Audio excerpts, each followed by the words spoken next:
ऐसे मलिक साहब, यकीनी तौर पर बहुत बड़ी अचीवमेंट है। जिस तरह से हम बता भी रहे हैं कि डोनाल्ड ट्रंप साहब अब वाज़े तौर पर पाकिस्तान के साथ एक तो एग्रीमेंट साइन हो चुका, उसके बाद फिर पाकिस्तान के हक में भी शुरू से अब तक बात करते आए हैं। जब से पाकिस्तान और भारत की तनाज़े के बाद एक कैफियत बनी थी और उसके बाद जो उन्होंने सालसी का किरदार अदा किया, उसके बाद हम देखते हैं कि पलड़ा हमेशा से पाकिस्तान का भारी आ रहा है। क्या समझते हैं कि क्या कितनी पेशरफ्त जो हो रही है अभी कितनी सूदमंद साबित होगी पाकिस्तान के लिए और क्या कुछ होने जा रहा है इसके बाद?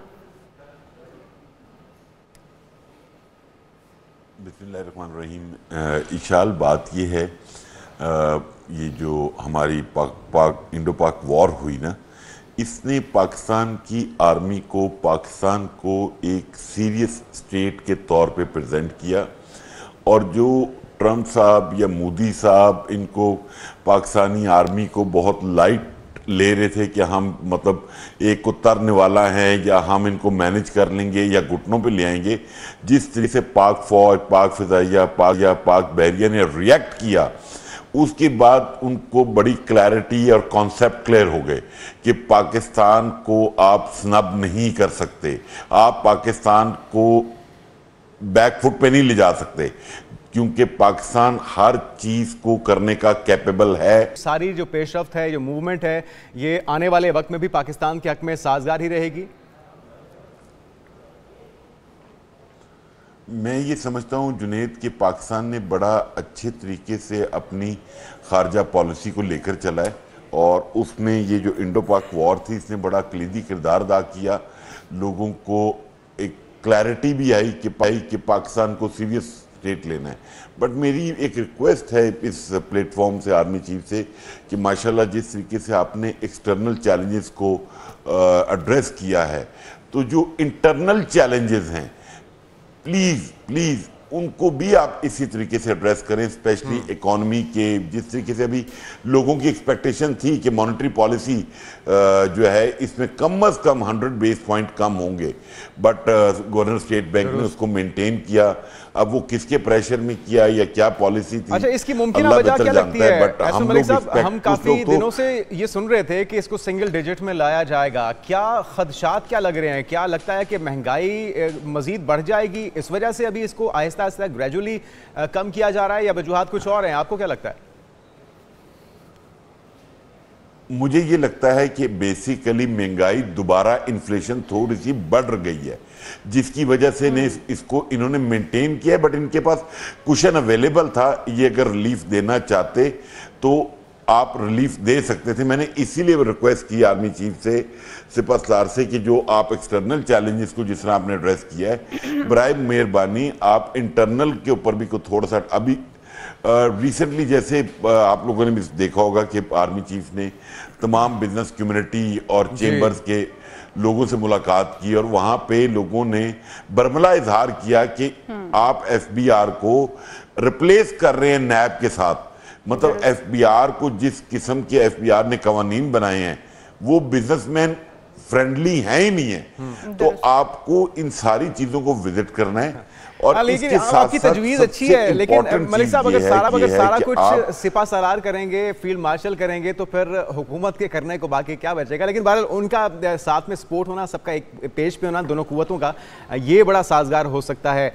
हमारे साथ अब्दुल समी खान साहब भी मौजूद हैं, चेयरमैन हैं पेट्रोलियम डीलर्स एसोसिएशन के। आपको वेलकम कहेंगे खान साहब।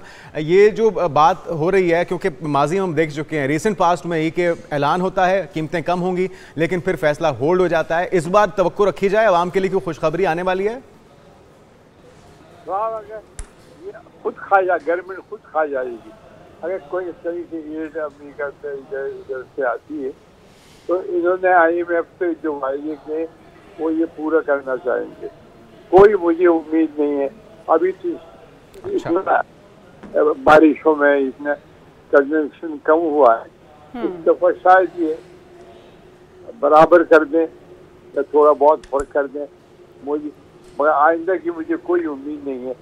लेकिन खान साहब इसकी क्या वजह है? क्योंकि आलमी मंडी में इस वक्त हम देखें तो कीमतें काफ़ी नीचे आई हैं, पिछले कुछ अरसे से ही आलमी मंडी में कीमतें कम हुई हैं, लेकिन हम देख रहे हैं कि पाकिस्तान के अंदर कीमतें मुसलसल बढ़ाई जा रही हैं, और अब जब कम करने की बात की जा रही है तो आप कह रहे हैं कि तवक्कुआत नहीं है कि ये कीमतें कम होंगी। इसके पीछे वजूहात क्या हैं, और हुकूमत आवाम को किस तरह से मुतमईन करेगी कि अगर आलमी मंडी में कीमतें नहीं बढ़ाई गई तो पाकिस्तान के अंदर किस तरह से बढ़ाई जा रही हैं, या फिर उसी के ऊपर कीमतें रखी जा रही हैं जो पहले से बढ़ी हुई हैं? देखिए, बात यह है, आलमी मंडी में तो कई महीने से कीमतें कम हो रही हैं।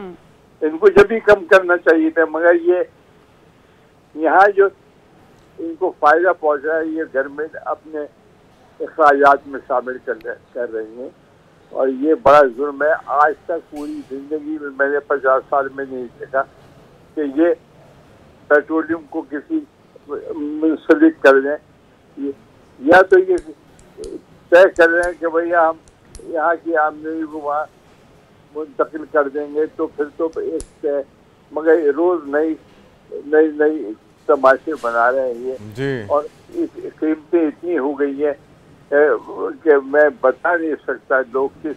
बिल्कुल सही है खान साहब, आप ठीक कह रहे हैं। यानी कि अगर पेट्रोलियम डीलर्स एसोसिएशन भी नाखुश है तो फिर कौन खुश है? आवाम तो पहले ही ज़ेर एताब है। मलिक साहब, आपके ख्याल में, एक तो वो जो आप बात कर रहे थे कि फील्ड मार्शल को किरदार अदा करना चाहिए, बात ठीक है, उन्हें भी अपना किरदार अदा करना चाहिए, उससे फ़र्क पड़ता है क्योंकि पाकिस्तान में एक निज़ाम चल रहा है ऐसा कि जो अस्करी ज़राए हैं उनकी बात के ऊपर ज़्यादा एतबार किया जाता है। बिज़नेस कम्युनिटी ख़ुद को महफूज महसूस करती है जब उनकी तरफ से कोई गारंटी आए, लेकिन हुकूमत की भी तो कुछ जिम्मेदारियाँ हैं। ये पेट्रोलियम मसनूआत की कीमतें मुसलसल कम हो रही हैं, यहाँ पर भी रिलीफ मिल रहा नहीं मिल रहा, और खान साहब जिस तरह कह रहे हैं कि उन्हें भी इस बार भी ऐलान होने के बाद भी कोई उम्मीद नहीं है कि पेट्रोलियम मसनूआत की कीमतें कम होंगी। जुनेद, बेसिकली तो ये आप अपनी जो कीमतें मेंटेन करेंगे और पब्लिक को रिलीफ नहीं देंगे, ये तो आप रेवेन्यू जनरेट करेंगे ना। जो आपकी शॉर्टफॉल्स हैं, जो आपने कमिटमेंट्स IMF के साथ की हुई हैं, और उसकी वजह से ये, अब जैसे खान साहब बात कर रहे हैं, मेरा भी यही आइडिया कि शायद ये पेट्रोल की प्राइसेस को मतलब कम ना करें, वहीं पे मेंटेन करें और रेवेन्यू जनरेट करें। मैं जो पहले बात कर रहा था जुनेद, हमें एक अच्छी पावरफुल इकोनॉमिस्ट की टीम चाहिए जो पॉलिसी दे, कम से कम 5 साल 4 साल के लिए, जो आपको डायरेक्शन दे। आप हर रोज एक नया एक्सपेरिमेंट ऑन एवरी सेक्टर आप नहीं कर सकते। ऐसे आप ना रेवेन्यू जनरेट कर पाएंगे, ना पिछले साल जैसे आपने टारगेट अचीव किया है, ना इस साल कर पाएंगे। और वैसे भी सुना है वो चेयरमैन SBR साहब रुखसत पे चले गए हैं, अभी वो भी लोगों में बड़ी एम्बिग्विटी है कि वो पता नहीं क्या हो गया है, वो क्यों अचानक छुट्टी पे चले गए हैं। तो कुछ लोग अपनी पावर कॉरिडोर्स में एक्सेस बना रहे हैं कि हम चेयरमैन आ जाएं। अब इसके ऊपर मतलब जब आप इस तरह की अनसर्टेनिटी की सिचुएशन रखते हैं तो चीजें डिस्टर्ब होती हैं। तो इसलिए मैंने कहा कि आर्मी चीफ साहब एक्सटर्नल महाज पे तो माशाल्लाह अल्लाह ताला ने आपको बहुत कामयाबी दी, को थोड़ी सी इंटरनल पे भी तवज्जो दे दें ताकि कुछ चीजें स्ट्रीमलाइन हो जाएं। बिल्कुल सही। अच्छा, ऐसा मलिक साहब, जिस तरह से हम देख रहे हैं FBR का राज है और जिस तरह से FBR के इख्तियारात बढ़ते चले जा रहे हैं, क्या ये दुरुस्त होगा पाकिस्तान की मईशत को सहारा देने के लिए? और हम देख रहे हैं कि FBR जितना इख्तियारात ज़्यादा होते जा रहे हैं, अवाम के लिए मुश्किलात उतनी ज़्यादा होती जा रही हैं। वो बिजनेसमैन है या फिर वो कोई भी इदारा रन कर रहा है, कोई भी कंपनी रन कर रहा है, कोई भी बिजनेस है, उसके अंदर काफ़ी परेशानी का सामना FBR की जानिब से करना पड़ रहा है। तो इसके ऊपर भी थोड़ा सा बताइएगा, इख्तियारात दुरुस्त है? इशाल बात यह है, देखिए मैं FBR को अभी आपको पहले बताया कि FBR रिप्लेस हो रहा है नैब के साथ। जो हरकतें एक ज़माने में नैब की थी वो पावर्स FBR लेना चाह रहा है।